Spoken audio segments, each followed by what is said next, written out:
Assalamu alaikum, avec vous Madame Virka Urkia. Dans cette vidéo, on va essayer on va présenter la résolution du problème de coloriage d'un graphe avec le langage Prolog.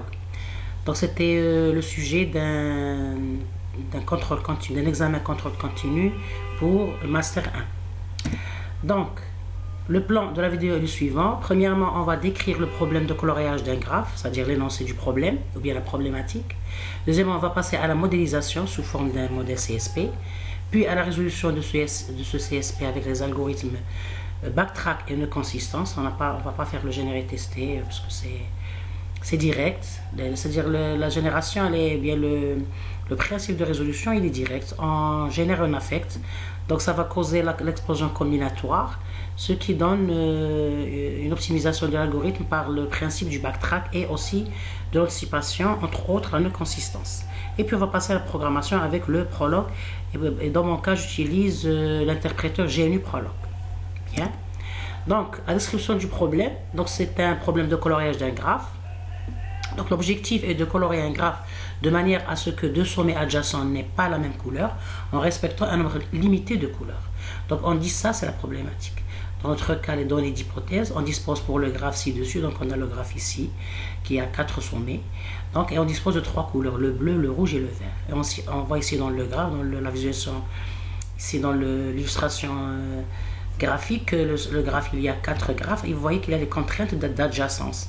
Par exemple, le sommet A, il a 2 sommets adjacents, le C et le B. Et puis le B, il a 3 sommets, le A, le C et le D. Vous voyez? Donc, il faut respecter les contraintes d'adjacence. Bien. Donc, on a lu le problème, on doit passer à la modélisation.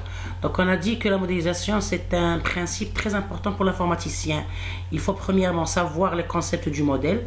Dans notre cas, c'est le CSP. Donc, les concepts sont les variables de décision, les XI, et les domaines des variables, et puis les contraintes sur les variables, qui sont les relations sur les variables qu'on doit respecter ou bien qu'on doit satisfaire.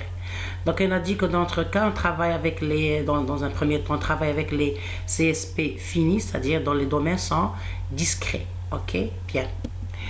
Donc les domaines sont finis, les domaines des variables sont finis, ou bien on dit finite domain. Ok. Donc le problème de coloriage est un problème très important dans c'est-à-dire le domaine de l'optimisation et de la programmation par contrainte, et c'est un modèle c'est-à-dire c'est un problème qui peut modéliser beaucoup de problèmes réels. Ok. Donc quels sont les domaines d'application de ce problème? Ce problème de coloriage de sommet d'un graphe, c'est-à-dire dans 2 sommets du graphe doivent toujours être de couleurs différentes, il a plusieurs applications dans le monde réel.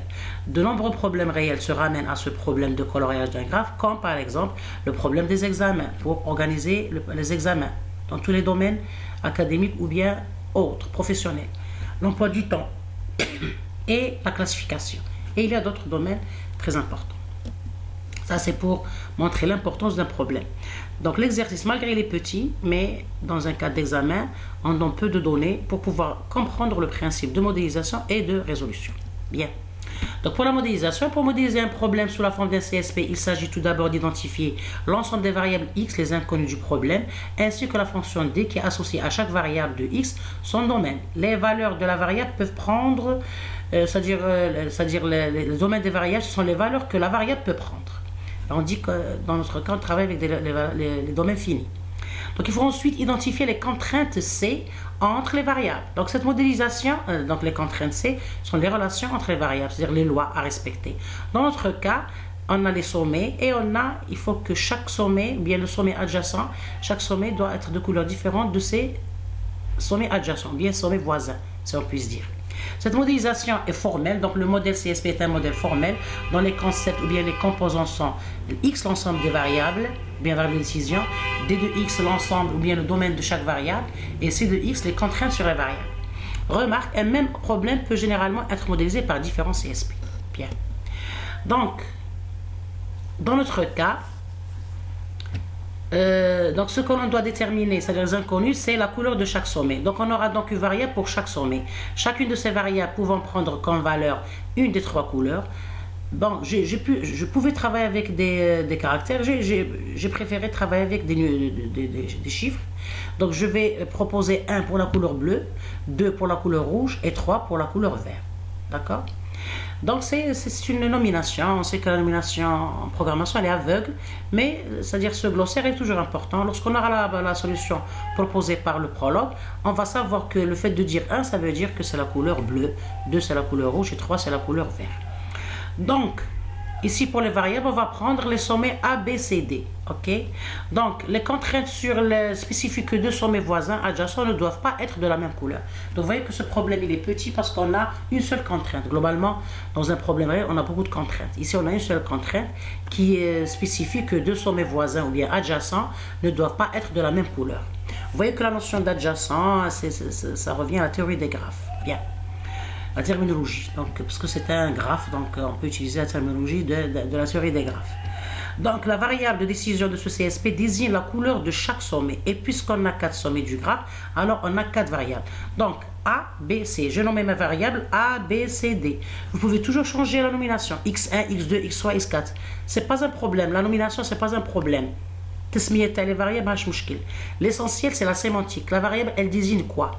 Dans notre cas, le fait de dire A, c'est-à-dire c'est la couleur du sommet A. B, c'est la couleur du sommet B. C, c'est la couleur du sommet C.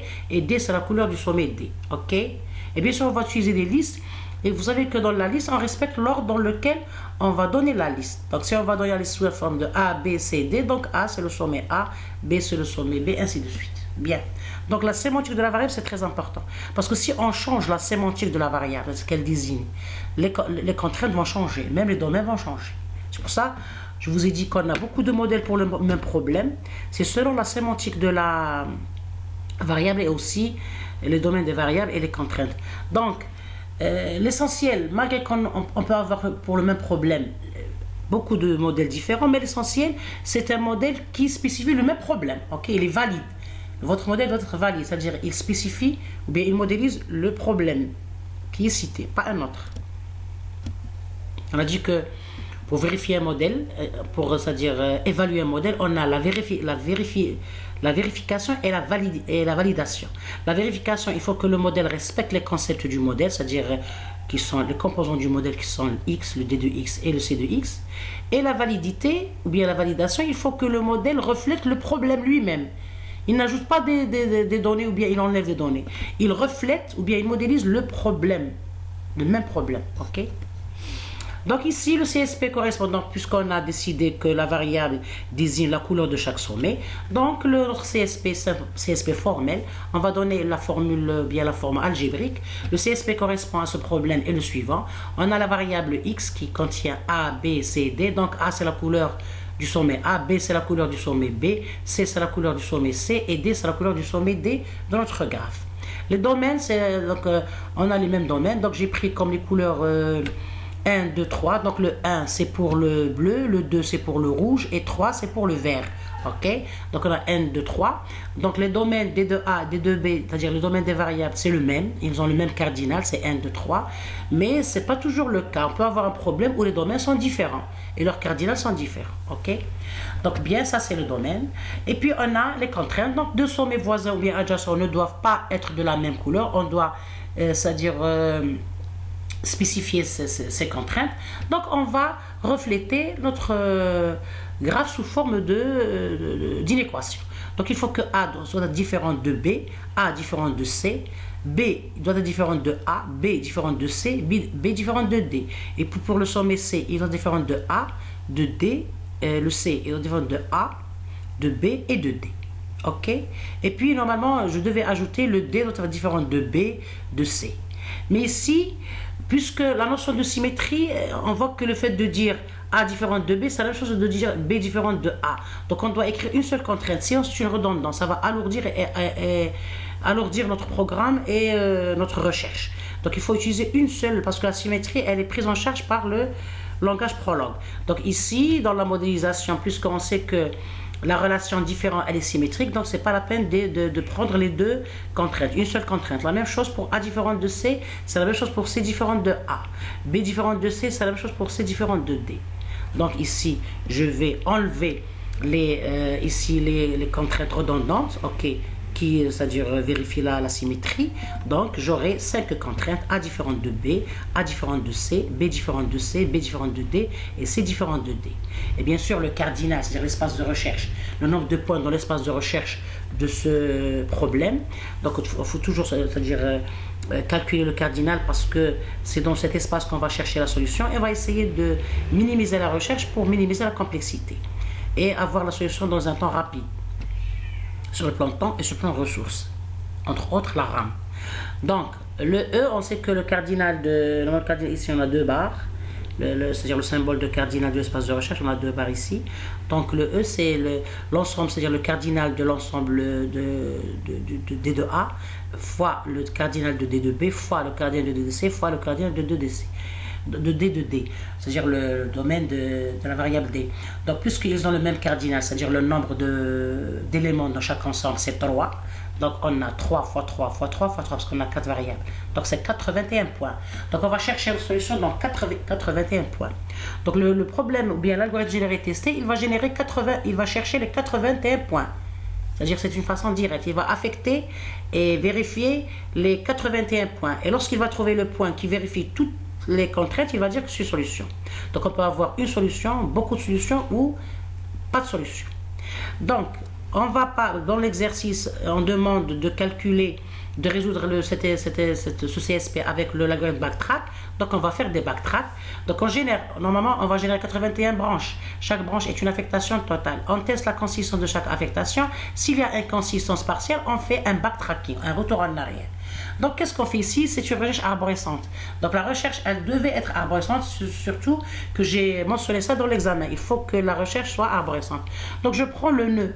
C'est un arbre, donc on a la racine, les nœuds, et puis on a les feuilles. Les feuilles, c'est les solutions, si on existe. Donc ici, on a une affectation, la racine, c'est une affectation vide, ok, on ne donne aucune affectation. On a 4 variables, A, B, C, D. Donc le choix de la variable pour commencer, il n'est pas, c'est-à-dire que c'est heuristique. On peut commencer avec le A, le B, le C ou bien le D. Donc si ce n'est pas spécifié dans l'exercice, donc on va utiliser le choix par défaut, c'est-à-dire selon la liste. Donc la première variable, on a A, B, C, donc D, c'est-à-dire dans la liste, on a lancé la première variable A, donc on commence dans la liste de gauche à droite. Donc on va commencer avec le A. Donc on va générer 3 nœuds.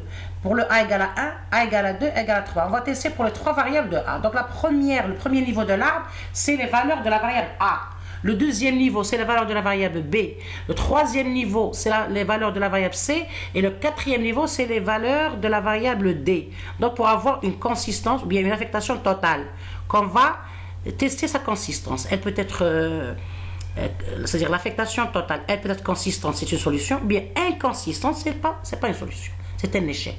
Ok, donc on a A égale à 1, puis on va affecter le B, la même chose pour le B, on va ressortir ici de ce nœud 3 nœuds, B égale à 1, B égale à 2, B égale à 3, c'est le principe du backtracking. Donc ici on a A égale à 1, B égale à 1, dans chaque nœud on doit tester la satisfaisabilité des contraintes pour pouvoir dire est-ce qu'on va backtracker ou non.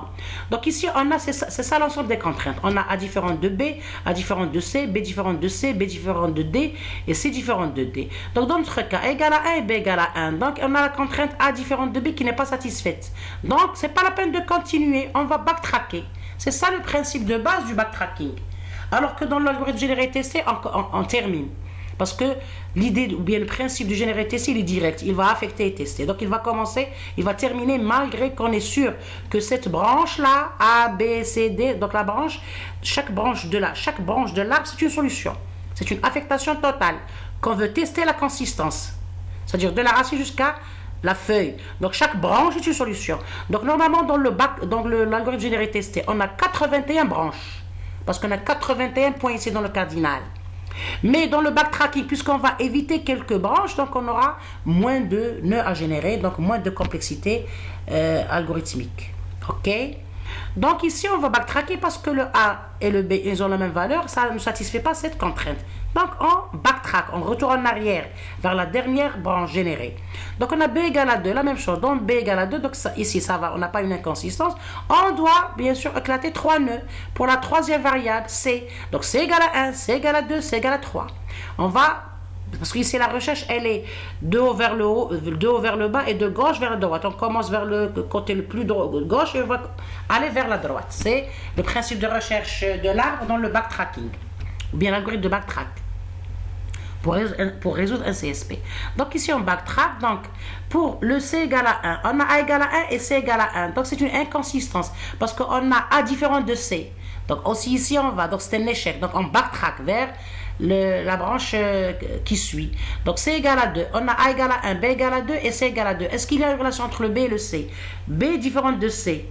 Donc ici c'est un échec parce que la contrainte B différente de C n'est pas satisfaite. On fait un retour en arrière. Donc pour C égale à 3, A égale à 1, B égale à 2, C égale à 3. On n'a pas de problème ici parce que le B est différent de C et le A différent de C. Donc on va éclater les 3 nœuds pour le D. D égale à 1, D égale à 2, D égale à 3. Pour le D égale à 1, donc on voit ici qu'il n'y a pas une inconsistance. Donc c'est une première solution qui est ressortie. Donc on a A égale à 1, B égale à 2, C égale à 3 et D égale à 1. C'est la première solution qui est ressortie. Et on termine bien sûr. Ici j'ai pris des pointillés parce qu'on doit terminer. C'est-à-dire la résolution, elle doit être complète. C'est une résolution exacte. On termine là dans l'examen, il faut terminer. Ici, je n'ai pas terminé pour ne pas alourdir la vidéo. Donc, on termine. Donc, on peut avoir que cette solution ou bien d'autres solutions. L'essentiel, on a ressorti une première solution. OK? Ça, c'est le backtracking. On va passer à la nœud consistance. La nœud consistance, c'est le backtrack auquel on ajoute le filtrage c'est-à-dire le filtrage des domaines des variables avant de générer les nœuds. Donc le filtrage, il a plusieurs niveaux. Il a la nœud consistance, une seule variable, arc consistance, deux variables, trois consistances, bien chemin consistance, trois variables, et il y a la k consistance, quel que soit k supérieur ou égal à 3. Dans notre cas, on va appliquer l'algorithme de la nœud consistance. Donc il faut comprendre le principe de l'algorithme de la nœud consistance. Qu'est-ce qu'il dit? On va générer l'arbre du backtrack, mais on va filtrer avant de générer le nœud. Donc ici, on commence par la racine. Une affectation vide. C'est deux accolades, affectation vide. On va éclater les trois nœuds pour le A. A égale à 1, A égale à 2, A égale à 3. Pour le A égale à 1, avant d'éclater le nœud pour le B, il faut faire un filtrage avant de générer le nœud. Le filtrage ici, c'est la nœud consistance. Qu'est-ce qu'il dit, le principe de la nœud consistance? On a une affectation. Donc A égale à 1. On va regarder toutes les variables non encore affectées. Non encore affectées. C'est-à-dire, on n'a pas généré le nœud. Avant de générer le nœud, on n'a pas affecté, c'est-à-dire on n'a pas encore affecté le B ou bien le C ou bien le D. Donc on n'a affecté que le A. Donc on a une affectation partielle, A égale à 1. On va voir dans la consistance toutes les variables non encore affectées et on va tester. Avec cette affectation partielle, on va tester pour les autres, pour la contrainte. C'est-à-dire on va tester la satisfaisabilité des contraintes. Donc on a A égale à 1. Pour B égale à 1, c'est inconsistant. Donc on va l'enlever du domaine de B parce qu'on est sûr que ça ne va pas donner une solution. Donc on filtre. Vous voyez, on filtre, on réduit l'intervalle. Au lieu d'avoir 1, 2, 3, on a enlevé le 1 parce qu'on est sûr qu'avec A égale à 1, B égale à 1, ça va donner une inconsistance. Pour le C, la même chose, donc on a 2, 3. Pour le D, la même chose, on a... Pour le D, non, il n'y a pas de filtrage parce que pour A égale à 1, il n'y a pas une relation, ici il fait les contraintes, entre le A et le D. Il n'y a pas une relation entre le A et le D. On a A avec le B et le A avec le C. On n'a pas une contrainte entre le A et le D. Donc le domaine, il n'est pas filtré. C'est pour ça qu'on lance la consistance. Mais peut-être qu'on a c'est-à-dire un filtrage, peut-être que non. C'est selon le calcul. C'est pour ça que je vous ai demandé qu'il faut préciser le calcul dans chaque nœud. Il faut savoir que dans chaque nœud, il y a du calcul. Le calcul, c'est quoi? C'est la satisfaisabilité des contraintes en remplaçant les affectations des variables avec leur valeur et en testant si la contrainte elle est satisfaite ou non. D'accord? Donc la même chose. Donc ici, vous voyez, au lieu de générer 3 nœuds, on génère que 2. Vous voyez que dans le backtrack standard, on a généré 3 nœuds pour chaque valeur de B. 1, 2, 3. Ici, non, parce qu'on a filtré avec la nœud consistance le domaine de B. Donc, on va générer que 2 nœuds. Donc, c'est bien. Ici, déjà, l'arbre, ici, il est moins complexe. Au lieu de générer 3 nœuds, on a généré que 2 nœuds. Très bien. Donc, on a B égale à 2 et B égale à 3. À ce niveau-là, on va aussi appliquer la nœud consistance. Dans chaque nœud, on applique la nœud consistance. Donc, on a B égale à 2. On a l'affectation A égale à 1 et B égale à 2. Donc, on va voir pour les variables non encore affectées. Ici, on ne va pas voir le A et le B, parce que A, il est affecté, B, il est affecté. Il reste le C et le D. Il n'est pas encore affecté. Avant d'éclater les nœuds, avant de générer les nœuds. Donc, on a que le C et le D qui ne sont pas encore affectés. Donc, je vais prendre les valeurs de A égale à 1 et B égale à 2 et voir l'inconsistance. Donc, pour B égale à 2, on va enlever ici la valeur 2 parce qu'on est ici, il y a relation entre le C et le B. Il faut que B soit différent de C. Donc, 2, ça ne donne pas de valeur. Donc, on va enlever la valeur. Donc, il ne reste que 3. Très bien. Donc, déjà, on a la solution pour le C. Pour le D, la même chose. On a B et le D. Il y a une relation entre le B et le D. B différent de D. Donc, 2, la même chose, on va enlever le 2. Donc, on a C égale à 3 et une seule variable. Donc, ici, on va générer un seul nœud pour C égale à 3. Pour le D, avant de générer, on doit relancer la consistance, avant de générer. Donc, on a C égale à 3. C, la variable non encore affectée à ce niveau-là, c'est le D. Donc, D. Pour C et D, on a il faut que C soit différent de D. Donc, on a 3. Donc, le D de A devient vide. On doit enlever le 3 parce qu'on a la contrainte C différente de D. Donc, on doit enlever 3. Donc, on a trouvé pour le domaine de D à ce niveau-là vide. Donc, c'est sûr, si le domaine est vide, ça veut dire qu'il n'y a pas de solution, c'est un échec. On fait un backtrack. Donc, ici, avant de générer le nœud, ici, on fait directement un backtrack parce que le domaine de D est devenu vide par la nœud consistance. Donc, on fait un backtrack. Donc, la nœud consistance, c'est le backtrack avec le filtrage des domaines. OK? Et il faut savoir le principe de chaque filtrage. La nœud, l'arc, le chemin et la consistance. Et on va backtracker jusqu'à terminer pour avoir la solution. Donc, ainsi, on constate sur le problème de coloriage d'un graphe que les filtrages de domaine permettent de réduire le nombre d'appels récursifs. OK? Bien. Ça, c'est la nœud consistance. Donc, maintenant, pour le programme Prolog, c'est très simple. C'est-à-dire, il suffit d'interpréter notre CSP de la forme algébrique sous forme avec les prédicats ou bien les prédicats du Prolog. Donc, on va nommer un prédicat coloriage qui a deux arguments, d'accord?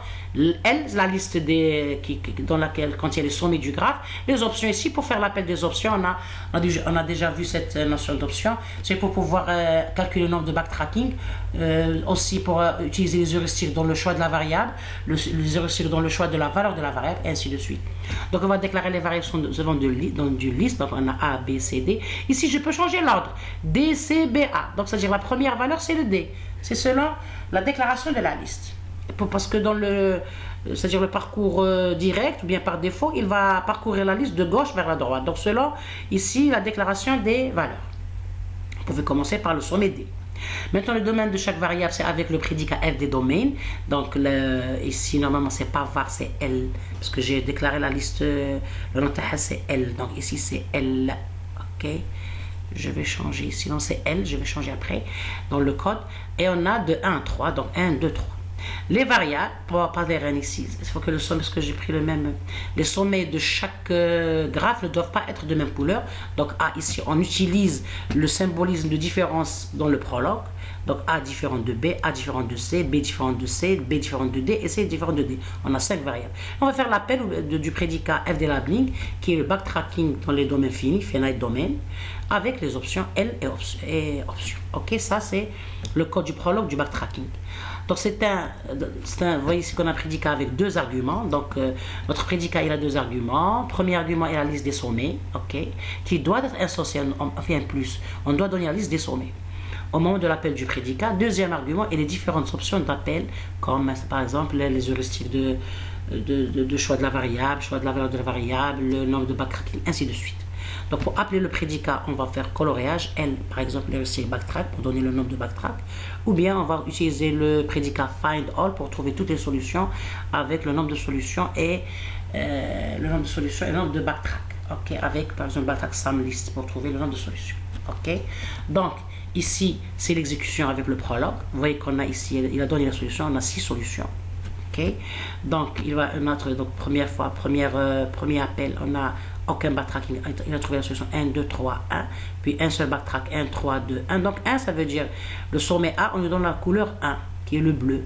On va donner ici, on visualise la solution donnée par le prologue. Donc la solution 1, elle se forme de L égale 1, 2, 3, 1. On a proposé dans notre index avant que 1 c'est pour le bleu, 2 c'est pour le rouge et 3 c'est pour le vert. Et ici pour la liste, on a donné la liste A, B, C, D. Donc le fait de dire L égale 1, 2, 3, 1, ça veut dire 1 c'est la couleur du A. Et la couleur du 1 c'est quoi? C'est le B, donc A il prend la couleur bleue. B c'est la valeur 2. Ça veut dire 2, B va se colorer en rouge. Et C, c'est la valeur 3. C, il va se colorer en vert. Et le D en 1, c'est-à-dire le D va se colorer en bleu. Vous voyez? Donc, vous voyez ici la solution. Donc, visuellement, on voit que ça respecte les contraintes. Il n'y a pas de sommets adjacents qui ont la même couleur. Vous voyez? La deuxième solution, la troisième, j'ai joué sur les couleurs ici. J'ai appliqué le couleur. La deuxième, c'est 1, 3, 2, 1. Donc, sommet 1, c'est le bleu. Sommet B, c'est le 3, c'est le vert. Le 2, c'est le rouge, le C. Et le D, c'est le 1, c'est le bleu. Vous voyez qu'on a 6 solutions différentes. Donc, le prologue nous donne toutes les solutions possibles, mais avec moins de calcul grâce au backtracking. Ok, ça c'est une deuxième proposition de code prologue. C'est-à-dire on peut avoir plusieurs. J'ai utilisé des faits, des règles, c'est-à-dire les faits c'est les couleurs, donc couleur rouge, couleur vert, couleur bleue. Et là ici j'ai déclaré un fait adjacent, bien une règle adjacente, comme quoi le fait de dire que adjacent A B, ça veut dire signifie que les sommets A et B sont adjacents, ils sont voisins.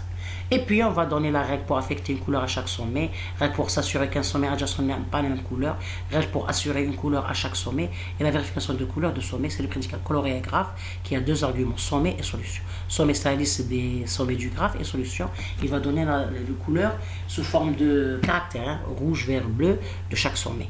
Ici, c'est un autre code, et j'ai aussi un autre code qui utilise la récursivité. Vous voyez, j'utilise la récursivité. Donc, vous voyez qu'il y a plusieurs façons de programmer programmer le même problème, la résolution du même problème avec le prologue. On peut utiliser la récursivité, on peut utiliser la base d'effets et des règles, et on peut utiliser directement ici des contraintes numériques, arithmétiques. Ok, donc je vais tester le plus simple ici, le premier code ici, et la prochaine fois on va tester les autres.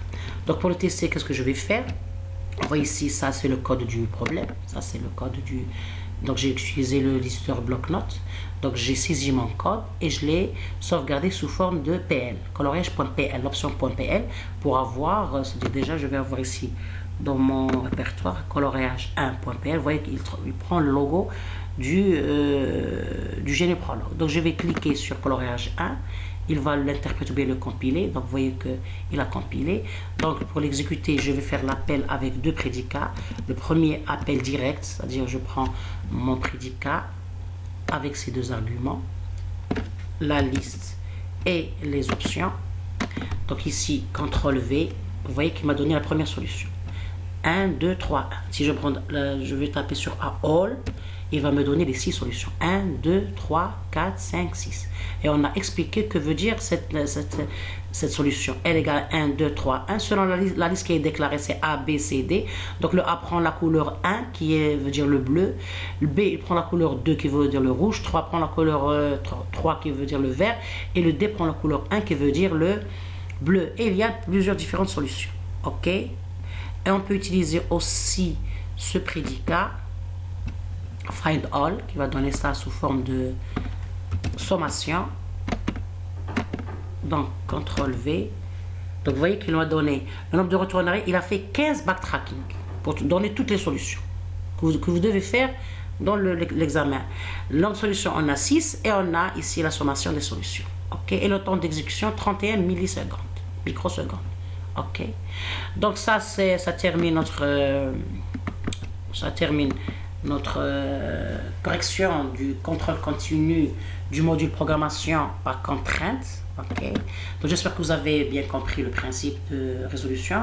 Donc à la prochaine vidéo, on va terminer l'exécution de l'interprétation des deux autres codes avec la base de faits et de règles et avec la récursivité. Merci, à la prochaine vidéo.